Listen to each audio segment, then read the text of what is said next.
On commence avec Dorothée de Saint-Modeste. Ça me fait rire. Saint-Modeste. Il me semble que j'imagine que c'est tout le monde est chétif, là, tu sais, tout le monde est discret. Tout le monde, il y a personne qui parle avec un mot plus haut que l'autre, là, tu sais, tout est calme. Saint-Modeste. Dorothée. Je suis dans les démarches afin de me doter d'un testament. J'envisage d'y procéder à la nomination de 2 exécuteurs testamentaires, qu'on appelle maintenant liquidateurs, par précaution. Elle me met en parenthèse, je suis une femme insécure qui a besoin de conseils. Insécure, elle met entre guillemets. C'est par exemple, c'est insécure. Je comprends, là. Avec l'écriture, on est capable. Moi, je suis un point d'exclamation sur 2 pattes. Croyez-moi, il y en a beaucoup dans mes livres, mais c'est ça. Les guillemets, c'est une façon aussi. Des fois, on parle, on fait insécure, on comprend. Donc, elle est insécure et elle a besoin de beaucoup de conseils. Première question de Dorothée. Ai-je le droit de nommer plus d'un exécuteur testamentaire? La réponse, c'est oui. Je vais peaufiner ma réponse après. Deuxième question, y a-t-il une différence entre un liquidateur et un exécuteur testamentaire? Ben non, c'est la même chose. C'est qu'avant la modification du Code civil, on appelait ça un exécuteur testamentaire. Maintenant, on appelle ça un liquidateur. Troisième question, qui agira vraiment et qui sera en toile de fond à mon décès entre les 2 personnes nommées? On ne me conseille pas de nommer des gens dans la famille immédiate, frère ou sœur par exemple. Est-ce exact et pourquoi? Bon, j'y vais avec mes réponses en rafale. Plusieurs liquidateurs, il n'y a rien qui vous empêche de faire ça, et des liquidateurs qui vont agir en même temps. Moi, je ne le conseillais pas. Pourquoi? Parce que si, un exemple, votre liquidateur A veut vendre votre maison et le liquidateur B, il dit, ben non, on ne vend pas ça. Ben, s'ils chicanent, ils vont devoir aller au tribunal pour gérer ça. Donc, tu sais, puis on peut pas, on peut-tu, non, le liquidateur, ça gère vos biens, ça gère votre succession, donc on peut pas dire, oui, on peut, ok, je fais une parenthèse, je parenthèse beaucoup dans la vie, j'en fais une ici. On pourrait nommer un liquidateur spécifique à un immeuble, mettons, ou à une catégorie de biens. Tu sais, on pourrait dire, ben Jean-Guy, lui, il va s'occuper des immeubles, connaît ça. Donc, lui, il va s'occuper de gérer les immeubles, de les vendre, de récolter les loyers, etc. On pourrait faire ça. OK? Puis, Georgette, elle va faire le reste. Ça pourrait aller. Si les liquidateurs ont des mandats distincts, ils ne peuvent pas s'obstiner. Mais si tous les liquidateurs sont nommés en même temps, puis qu'ils n'ont pas de mandat spécifique, ben ça se peut que la chicane pogne.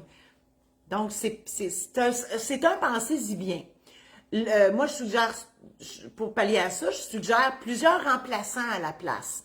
Donc, si vous nommez Jean-Guy en premier, puis vous nommez Georgette en deuxième. Si Jean-Guy démissionne, décède, devient inapte, ça ne tente plus, etc., ben, on passe à Georgette. Puis là, là, Jean-Guy, Georgette, il y a des chances que ça soit des gens plus âgés que vous. Parce que j'ai rien contre une Georgette de 2 ans, c'est pas ça que je dis, mais statistiquement, on comprend. Donc, ben, vous devez en nommer de votre âge pour que, en bout de ligne, le but, c'est qu'il en reste à la fin, qu'il en reste au moins un en fonction. Martine va vous mettre les outils disponibles sur le site Internet pour vous aider justement à concocter. Moi, concocter, là, je vois une poule. Concocter. Mon cerveau fait des drôles de liens.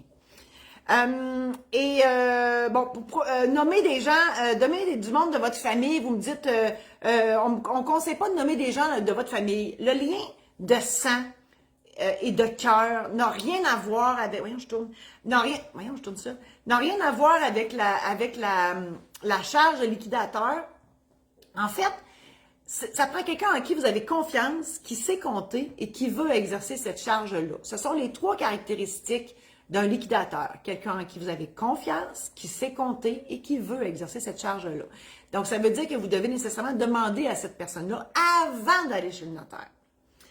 Voilà. Alors, ce sont mes réponses pour Dorothée. Si vous avez d'autres questions, n'hésitez pas à communiquer avec moi. Je peux répondre à vos questions en consultation, soit par téléphone ou par Zoom. Bien évidemment, ce sont des consultations qui sont payantes.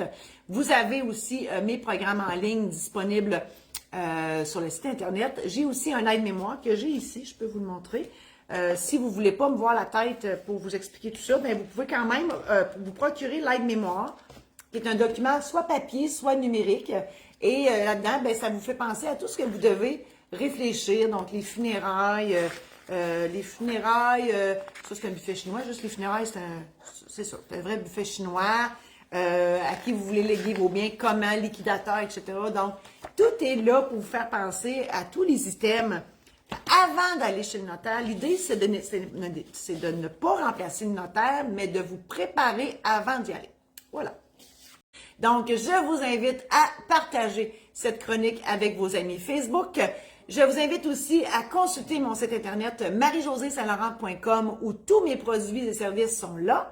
Et l'autre site, c'est la maison d'édition saint-laurent.com pour d'autres ouvrages que j'ai faits. Alors, merci infiniment à vous. Bonne fin de journée. À la semaine prochaine.